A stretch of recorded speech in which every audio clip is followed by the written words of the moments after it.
Hello, welcome to our weekly live attorney chat. My name is Attorney Desiree, and if you are new to our firm, Immigration for Couples, we regularly host these attorney chats via Facebook Live, and then you'll also see our YouTube channel has a lot of resources as well, just to kind of keep people up to date with things that are going on in the immigration world and just different nuances and questions that we hear throughout our consultations.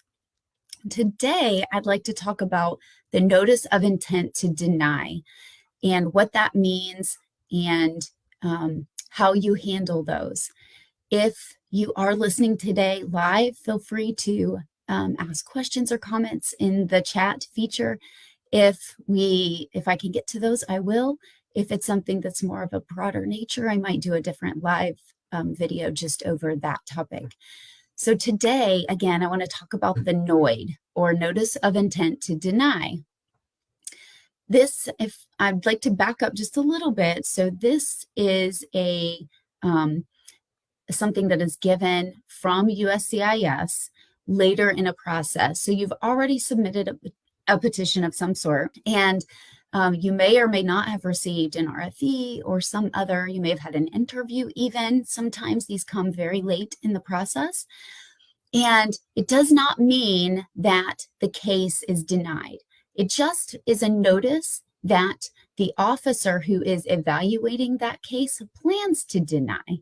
And it actually can be quite helpful in that it provides more of a legal basis or their reasonings as to why that officer who is analyzing your case does not think you are eligible for the benefit that you are applying for.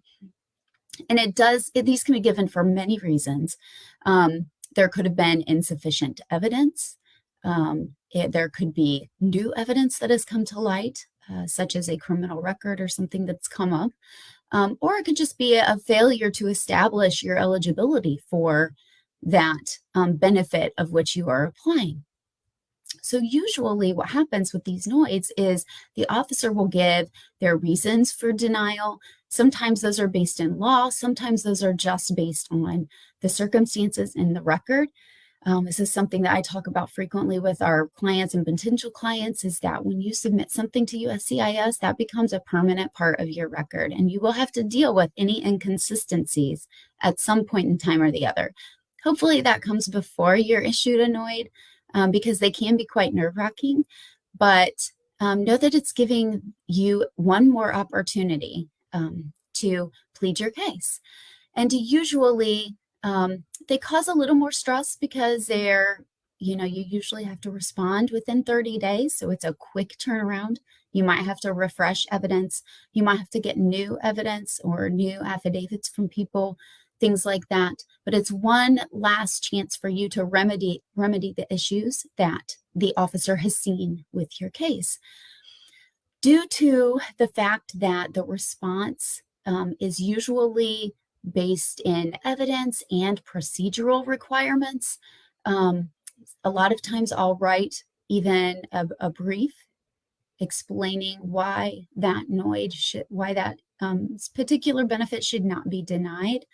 And I would always advise someone get assistance from someone who is, or a firm, or an attorney that is familiar with the NOID process, the Notice of Intent to Deny process, and has done them successfully.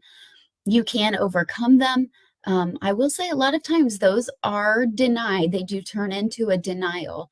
It's a very high percentage. So you want to make sure that you have somebody to go through it with a fine-tooth comb and respond to every detail that officer is alluding to. And we could present new evidence that negates what they are saying. You could make a legal argument, and many times we do.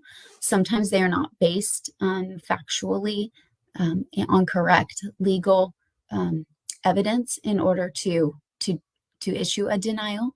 And so that is something that I feel like really takes somebody who is experienced in that. Know that this is not necessarily the end of the line for your case. There are a lot of other remedies that could possibly be there for your specific case. And again, that depends on what relief you are or immigration benefit that you are applying for.